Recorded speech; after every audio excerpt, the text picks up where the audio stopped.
Turbo Trading with head trader Robert Knight, MBA. This is a video on how to trade choppy stocks. It's March 31st, 2022. LVGN is a former runner, and it's a low float stock. It's only around 4 million. It has a large short position. Let me just look up what I wrote. I wrote this morning, at the apex of a wedge, you can see that this stock came into a wedge pattern like this.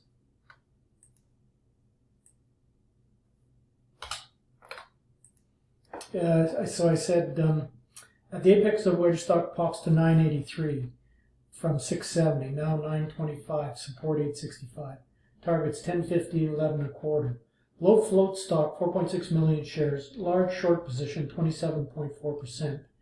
And there was a catalyst. I didn't see the catalyst initially, but there was a catalyst for it. Now, let's just quickly look at the days to cover, because I think this is important that we look at all the... because I've done videos before on days to cover. So this says on short squeeze, it says 17 stock short, 17% of the float, but at days to cover is just 0.6. So when you have a stock now, so there's a former runner popping out of the wedge. When you have a low float stock yet and a large short position, in this case short squeeze says 17%. Mine said 27%, the float checker. And a catalyst, you expect a squeeze. Now, because it's only less than a day to cover, that kind of negates that. And that may be why we got the action we got this morning here. We didn't get the big squeeze like I thought we would, because the days to cover was just 0.6%, just 0.6 days. So, and I've done a lot of videos on what that means, the days to cover. So it was very strong in the pre-market, popped up, and at the opening, it did spike up, and I didn't chase it. I said, well, let's wait to see, and it did pull back. And I wrote, when it did pull back, I said, this is trading in a range now between $9 and $9.75. So if you had been trading this, so you have to understand one thing about these stocks. A lot of these are popping like this because a chat room gets a hold of it, or a bunch of traders get a hold of it,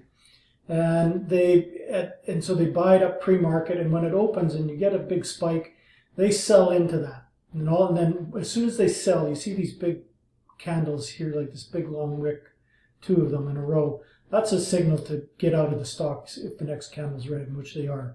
And it pulls back and it gives us support at 9. So what you have to understand is that when we see these spikes like that, it's the lead trader in the room saying, I'm selling. And he punches out his position, and everybody else scrambles to get their position off as well. Now he says that because he's trading on a 6-second chart, or a 15-second chart, and so everybody runs to get out. It comes back now, and so there will be a certain amount of shorts, people shorting in this level, and it does come back. Now we have to remember, this is a low float, so the downside may be limited because now the shorts have to cover. And they see that this level in here, around 9, was the level in the pre-market, so they start to buy it, and they accumulate in here. So now the guy or girl, whatever the case may be, sold up here, he's accumulating down in here, and he gets a big position. And then he says to his followers, or she says to her followers, I'm long, I'm going. And sure enough, boom, it spikes. And it gets back up to the resistance, and sure enough, everybody starts selling, because that was where he sold the last time, he or she sold last time. And it does it again. Now normally, and then it pulls back and it consolidates and they accumulate, and then it pops again. Normally, what we had seen in the past is that there was just these. This only happened 3 times, and then it rolled over, and that was the end of it, because whoever was leading the charge, they made all their money and they've gone home now. So this is the psychology of it. But in this case, and I said this is probably it, and sure enough, it did pull back from that high, traded down, 60 cents or so, and pulled back. But it held support on the 50 period moving average and started to move back up. So even though everybody in their chat room was out of the position, there's a new group have taken it over, and there's the day traders looking at low float stocks that midday stocks run, and they continue to run. So we see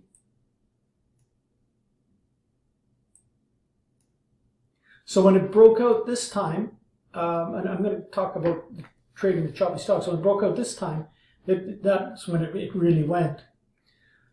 So if you understand the psychology of it, then you need to be buying. Okay, so it popped up through, it didn't go, so you get out of the trade. It pulls back. You know that they're going to be accumulating it here on the support level. So you can buy it at the bottom. This is how you trade the choppy stocks. You need to buy it at support and sell it when it gets to resistance. Buy it at support, sell it at resistance. One of these, and then they never gave us a chance to get back in. But it did break out through, popped up. Looked like it might have been a fake out breakout. We had this, and I said this could be a fake out breakout, spiked up. I said, if next candle's red, you need to get out of the trade. But it wasn't green, and as a matter of fact, it started to march back up. This is where I entered the stock for the second time. I had bought it in here and got smacked, and I didn't buy it again. I didn't chase it up, and then it came back, and I was going to try and buy some in here at 9. Never got there. It popped up again. I said, okay, that's it. Anyways, so it spiked up, but the next candle, here, it was green, and then it broke out through this 970 level, 975, and I went long at 980. It popped to 10.5. At 980, at 10 I bought more. Yeah, when it broke through 10 I bought some more, and then it consolidated in here sideways. And then when it broke out over this 10.5, I added again, and then I started selling. I sold some at 11. I sold some at 11.95. 11.95. Yeah, I think if I looked back, I could see. But in here, 11.75 maybe it was. And then when it rolled over and started to sell off, I bailed out of it. I got off the balance around 11.65. And then it double topped and then has sold off and gone. So just to reiterate, to trade choppy stocks like this, I mean, it was a low float, so when it popped, I thought it might go, it didn't, it failed. I sold out. I could have, should have stayed in. I could have, should have, would have stayed in. I didn't. I stopped out. I lost $500. It bounced there. This is where you should have been looking to buy it at the 9, and because it held, and you could consolidate it. And then it's popped. You sell. You buy it. You sell it, and then it goes. And then when it breaks out of that pattern, because it was such a low float stock, we knew that there was going to be some action, because that's what's happening these days with low float stocks. When they break out, because there's not much else going on, it attracts all the attention, and away it went. And so after losing I lost $560 on the first round, but then I made 30.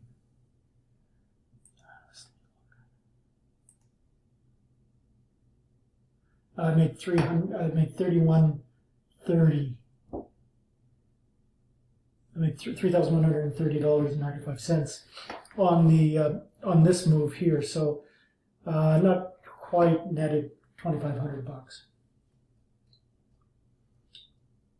because I lost $560 the first time around. No, I guess that's $2,600, 25.5. Doesn't matter. Now it's just flag maintenance. So that's how you trade it. Sell, buy, buy the dips, sell the rips, buy the dips, sell the rips, and then when with a breakout with real emphasis, go long, add to the position as it runs up, and then when you make good profit, then just start scaling it out. Double tops, get out of the balance. Don't forget to like and subscribe to our channel. Reach new levels of trading proficiency. Become a member at turbotrading.biz.